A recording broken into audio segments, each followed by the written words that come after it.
আসসালামু আলাইকুম প্রিয় দর্শক, বর্তমানে এই দ্রব্যমূল্যের বাজারে খুব অসহায় পড়েছি এখন।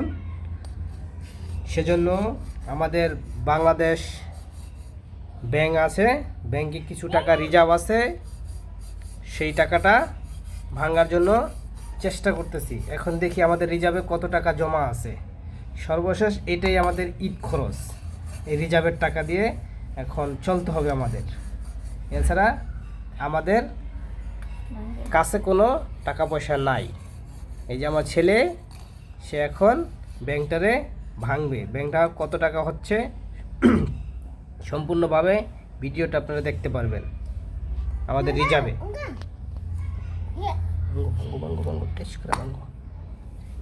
এই যে আমরা এখন ভেঙে গেল আমাদের রিজার্ভের টাকাগুলো। এখন আমরা দেখতেছি কত টাকা জমা আছে আমাদের রিজার্ভে। আমরা 3-4 জনে গণবো এখন মিলে ঝিলে। আমাদের এই যে রিজার্ভ পুরাটাই ভেঙে গেল। ও আমাদের আরিফিন খুব খুশি হয়েছে টাকা পেয়ে, এখন রিজার্ভের টাকা পেয়ে।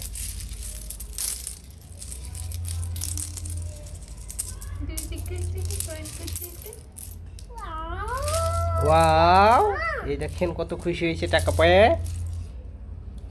সর্বশেষ বাংলাদেশের অবস্থা ওই রিজার্ভের মতো হয়ে যাবে।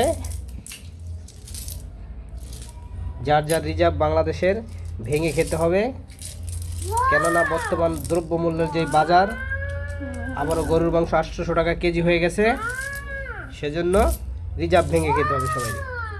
পরবর্তীতে আমি জানাই দেব আমাদের কত টাকা এখানে হয়েছে।